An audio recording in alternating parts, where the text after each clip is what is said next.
Going to be a big old Welcome back to Donald R. Disney Stadium. We are about to start the fourth and the final quarter of the game of the last home game of the season. Oh, yep, the last home game of the season. Owned her Fogo role as that continues to change.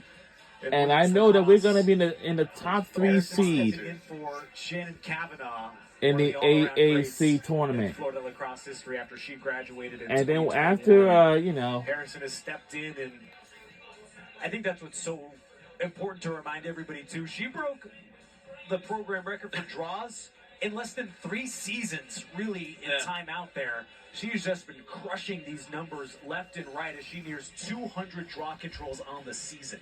Yeah, up to 196 here as we head into the fourth quarter. And, yeah, we don't talk about her enough because she broke all the records so long ago. But, yeah, we couldn't say enough great things about Liz Harrison and giving her all her flowers here, especially on senior day.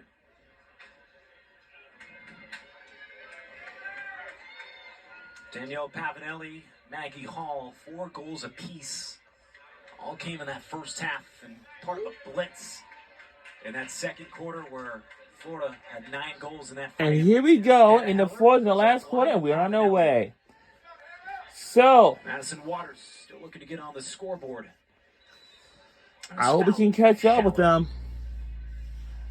Boy, that 18 seconds there is just a great embodiment of women's lacrosse. The old slingshot technique to get the Florida Gators a fast break and a nice defensive stand there. Make a reset from the 12 instead of a free position shot. Ty. It's only but the pass. I didn't know if she was looking towards goal. But she'll have a chance to go out of her stance and make a run towards Groman. Who's tied a season high as John Sun's crazy by now. 15 saves. Ty peels off with Tobin. Nice closing speed. All 2 assists today to go with those 4 goals. Monaco finds Hahn. Let's see. Nature for these passers Whoa. and shooters. Does that ball even go into the stick before they let it go? It just seems simultaneous every time.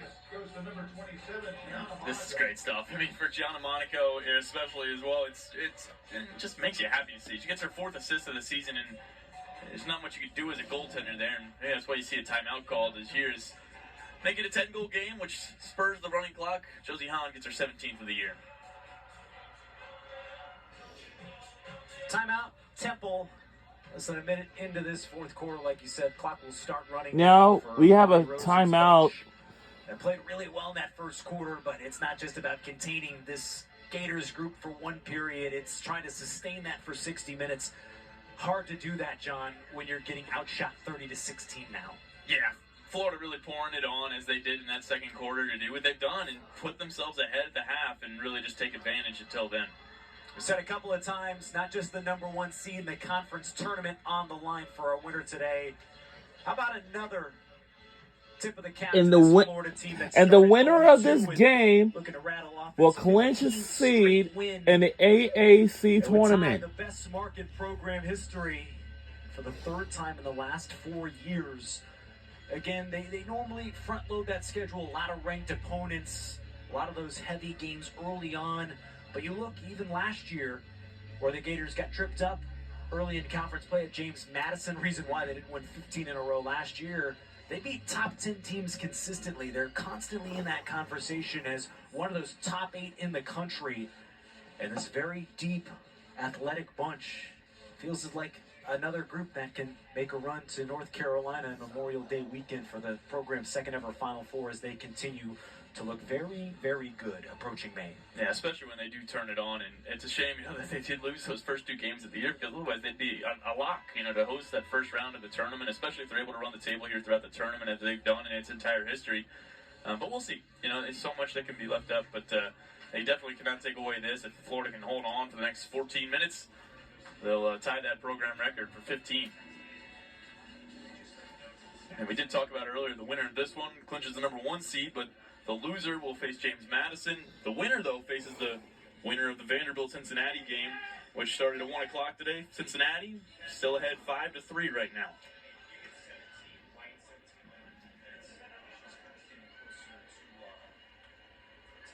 So 12 minutes to go in the second quarter in that one. You can tune in after the conclusion of our contest here. But Cincinnati up 5-3. Harrison trying to win the draw, cannot. Shallow picks it up. Temple looking to go on the attack. Pass sails over the head of Barber, but trickles over to Roth. And what an unbelievable sign. You can see her out there. Tobin having trouble. And the Owls will draw another green card. Hannah Heller gives no opposition. Another man-up opportunity. Uh-oh.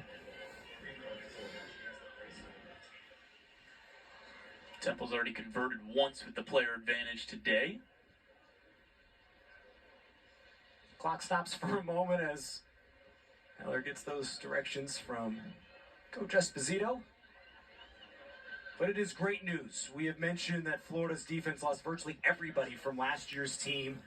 Kat Flaherty, who was injured in the Loyola game back on February 10th, is seeing her first action since after coming back from a broken hand.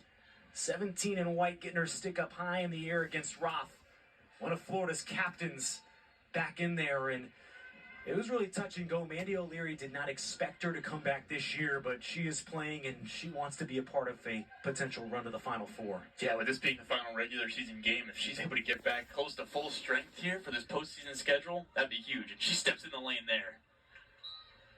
Maryland transfer who has grown by leaps and bounds just like this defensive unit this year, who came in, did not play much as a Terrapin and has become a captain, a leader.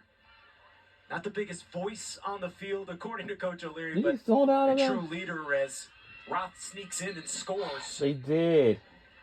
Just swam by Forte. Oh, She's been right to a single-digit game. They don't That's her have it third goal anymore. today. And she's really done so with style, beat 3 different Gator defenders in one-on-one and close like that. You know, How come obviously you don't Temple's have able to it win in the anymore? first round of Well, their tournament, and they meet each other in the championship game. This will be something to look out for an adjustment. She has just owned that low backdoor area. Especially Florida's kind of giving her that lane because that's what you expect from a player that is Temple's all-time leader in assists, but she's good at calling her own number when she sees fit. That's just had the confidence here today. 4 points now, 3 goals on 4 shots. John, let's revisit our keys to the game and what we were focusing on. And that tough second quarter for Temple is what's really gotten in the way, but also this Gators group, again, sharing Well, the it has ball the fun so right now. well. See Their what's seniors what. have stood out, but so many